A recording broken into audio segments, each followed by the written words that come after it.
সবাইকে স্বাগত জানাচ্ছি। আজকে আমরা জানব আলট্রা ভাইরাস কি এবং ডাবল ট্যাক্সেশন কি। সার ডেইরি প্রোডাক্ট বনাম কাস্টমস কমিশনার একটি মামলার আপিল বিভাগ একটি মামলার রায়ের পর্যালোচনা করলে আমরা এই বিষয়টি স্পষ্ট বুঝতে পারব। মামলার reference number 5 BLC AD 160 CP 673 of 1999। উক্ত মামলায় আমদানিকৃত শুল্ক করার উপর পুনরায় আবার শুল্ক এবং ভ্যাট আরোপ করার উপর ভ্যাট কর্তৃপক্ষর কেন আলট্রা ভাইরাস বা এখতিয়ার বহির্ভূত হবে বা হবে না সেই বিষয়টি স্পষ্ট করা হয়েছে। আলোচ্য প্রতিষ্ঠান গুঁড়ো দুধ বা মিল্ক পাউডার আমদানি করে বাল্ক আকারে এবং ছোট ছোট প্যাকেটে পুনঃ প্যাকেটজাত করে তা বিক্রয় করে।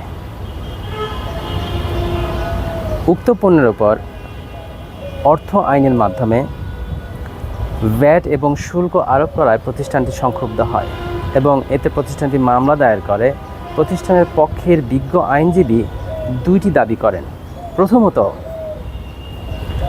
আমদানিকৃত পণ্যের উপর অর্থ আইনের মাধ্যমে শুল্ক কর আরোপ এবং সেই শুল্ক কর ভ্যাট কর্তৃপক্ষ কর্তৃক আদায় একটি ভ্যাট কর্তৃপক্ষের আলট্রা ভাইরাস বা এখতিয়ার বহির্ভূত।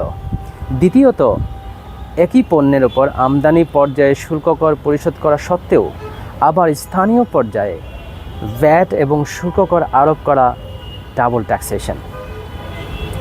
উক্ত দাবির বিপরীতে মাননীয় আদালত তিনটি পর্যবেক্ষণ প্রদান করেন। প্রথমত, কর কিভাবে আরোপিত হয়। একমাত্র কর সংসদে আইন প্রণয়নের মাধ্যমে আরোপিত হতে পারে, অর্থাৎ বাংলাদেশের সর্বোচ্চ আইন সংবিধানের অনুচ্ছেদ 83 অনুযায়ী সংসদে কর আরোপিত হয়। অর্থাৎ যেহেতু অর্থ আইন সংসদে পাশ হয়েছে, একটা আইনে প্রণীত হয়েছে, অর্থাৎ সুতরাং এটা একটি বৈধ আইন। সুতরাং বৈধ আইনের মাধ্যমে শুল্ক ও কর আরোপ আইনসঙ্গত এবং ভ্যাট আইন অনুযায়ী সেই শুল্ক কর আদায় আইনসঙ্গত এবং কোনোভাবেই আলট্রা ভাইরাস বা এখতিয়ার বহির্ভূত নয়। দ্বিতীয়ত, কোর্ট আরও পর্যবেক্ষণ করেন যে মিল্ক পাউডার একটি আনএসেনশিয়াল পণ্য। এটা কোনোভাবেই মায়ের দুধের বিকল্প নয়। যদিও প্রতিষ্ঠান দাবি করেছিল যেটা একটা এসেনশিয়াল পণ্য এবং মায়ের দুধের বিকল্প, কিন্তু কোর্ট মনে করেন যে এটা মায়ের দুধের কোনো সমতুল্য কোনো পণ্য হয় না এবং এটা নিত্য প্রয়োজনীয় কোনো পণ্যও নয়। সুতরাং এটা এসেনশিয়াল পণ্যের উপরও পড়ে না।